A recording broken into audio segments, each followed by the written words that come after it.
Certains se demandent peut-être qu'est-ce qui se passe dans ma vie, d'où vient cette imagination flamboyante et extraordinaire? Eh bien, je vais vous donner le secret. Aujourd'hui, on va parler des personnages que j'ai pu créer et incarner afin de me développer. Par me développer, j'entends vraiment apprendre à communiquer. Et une grande étape pour moi à ce niveau-là, ça a été faire de la vidéo, principalement autour du jeu vidéo. Je pouvais m'évader facilement au travers de ce personnage qui était Isildur. Et là, je suis retombé sur quelques vidéos. Bon, je vais m'arrêter là, on peut y rester encore pendant des heures. Voilà, c'est un peu comme ça ma vie. Finalement, après avoir passé plus de 70 minutes à régler un petit peu l'éclairage autour de chez moi, on peut commencer cette première vidéo sur mes personnages. Tout d'abord, je vais vous expliquer le concept de ces vidéos. J'ai vraiment, mais alors vraiment pas envie de passer des heures au montage, préparer pendant des jours une vidéo, sachant que le but ultime, c'est de préparer mon TED. Je vais travailler le plus naturellement possible, enregistrer un peu tout ce qui vient par la tête, quitte à refaire des prises, effectivement, si c'est un peu buggé. Faisons simple. Alors, on va commencer tout de suite par la présentation de quelques personnages qui m'ont beaucoup fait évoluer à Orléans. Tout d'abord, il y a Monsieur Cochet. C'était un camarade d'Orléans qui avait compris que les cochers, c'était aussi ceux qui menaient les calèches à une certaine époque. Et il a eu cette phrase incroyable qui était « Monsieur Cochet, on va être en retard !» et qui répétait ça régulièrement. Je ne sais pas pourquoi il a autant répété cette phrase, mais c'est vraiment ce qui m'a marqué et qui a lancé mon premier personnage. Et d'ailleurs,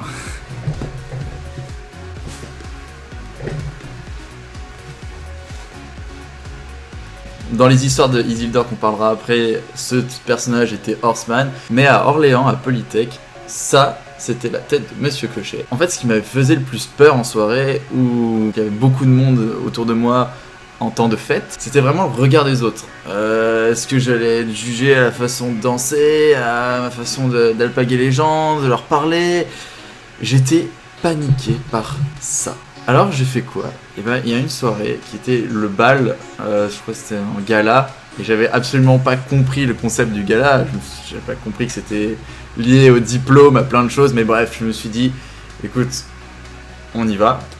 Je suis allé chercher heureusement une veste, enfin de quoi m'habiller à peu près stylé, et le thème c'était bal masqué. Alors je me suis arrivé avec ça, j'ai passé la soirée avec ça sur la tête. Et ce qui m'a permis d'oublier tout ce qui était autour de moi et de m'habituer à sortir à un endroit où il y avait différentes promotions, il y avait des gens que je connaissais pas, de la soirée dans l'école.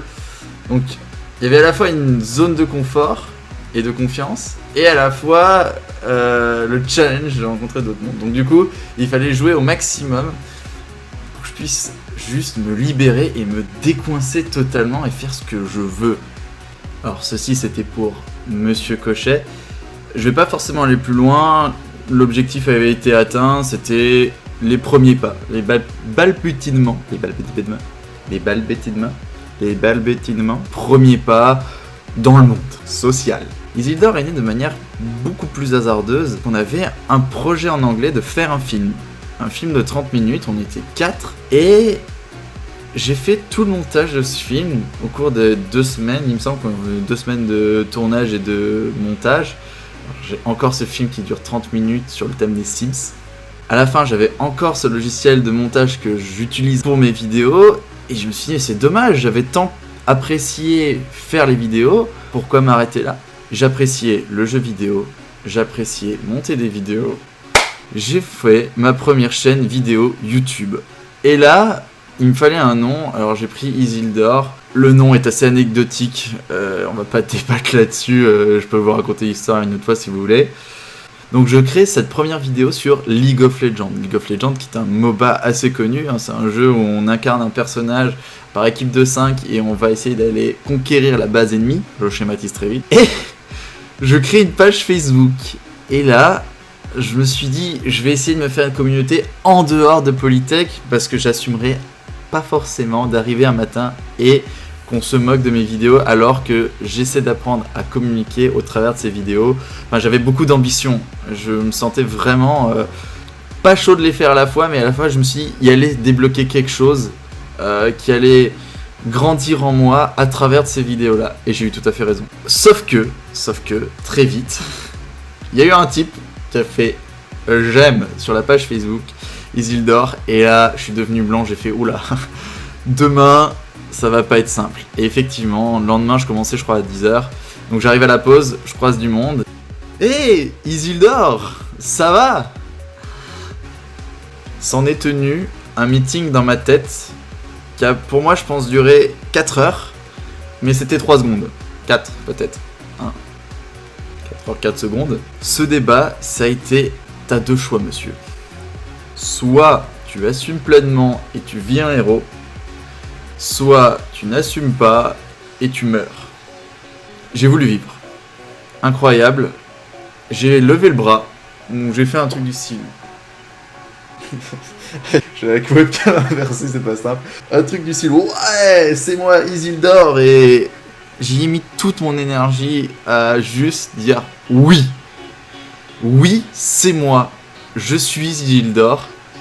Et fuck it. À la place de moquerie, de tout ce qu'on peut avoir si je l'avais fait au collège ou au lycée, qui sont très enfantins, très adolescents, et ben j'ai eu du soutien. Dire oh bah c'est bien, tu t'ouvres. On sentait que les gens voyaient un potentiel chez moi de m'ouvrir, de me sentir bien à travers ces vidéos qui sont, soyons d'accord, nazes. C'est horrible. C'est une torture pour moi d'en regarder une. C'est une torture. J'ai grandi là-dessus et c'était la première fois que j'assumais pleinement quelque chose. Certes, c'était pas moi directement qui assumais, c'était mon personnage, mais ça m'a fait tellement de bien. En y repensant, Isildur, c'était même ma première expérience entrepreneuriale. Mais il y avait ce bar e-sport à Orléans qui s'appelait la Cantina du Soleil Noir, qui a malheureusement fermé aujourd'hui. Et j'allais régulièrement passer mes soirées à la fin de l'année là-bas, à tel point où j'animais certaines soirées sur le jeu League of Legends en l'occurrence.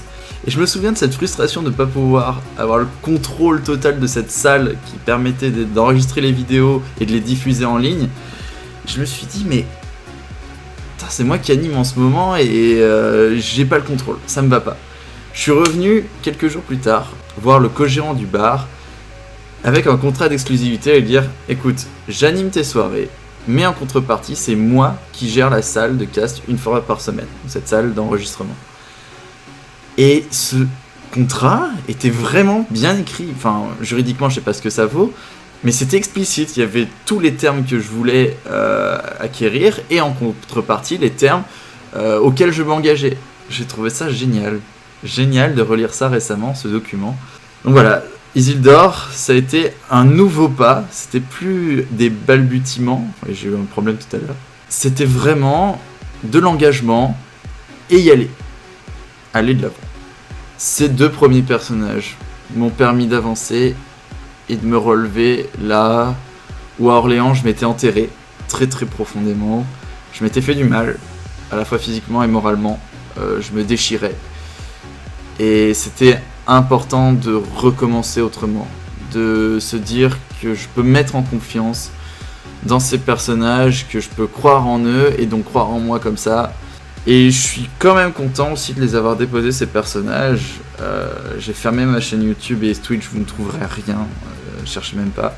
Facebook pareil. Orléans ça a été quand même dur pour moi, dans le sens où j'étais pas stable, j'étais très peu stable. Et j'ai trouvé une stabilité dans des personnages, des masques, encore une fois physiques ou imaginaires, qui m'ont permis justement de me sentir bien. Lâcher cette auto-pression que je me mettais. Je vous l'admets, cette vidéo commence à vraiment être longue. Je vais faire une pause ici et il y aura une deuxième partie sur Circochet. J'espère quand même que c'était pas trop égocentrique, que c'était intéressant à regarder cette vidéo là. C'est vrai que ça parle juste de moi. Est-ce que je suis quelqu'un d'intéressant? Est-ce que j'ai fait quelque chose dans ma vie d'intéressant à part l'associatif? Pas encore. Donc voilà, c'était important de passer par là pour parler prochainement dans la deuxième partie de Circochet, l'homme à problème, l'homme qui en fait toujours trop, la zone de confiance à travers les personnages, essentiellement sur l'ego, les ambitions et le trop faire pour moins bien faire. On se retrouve, épisode 2.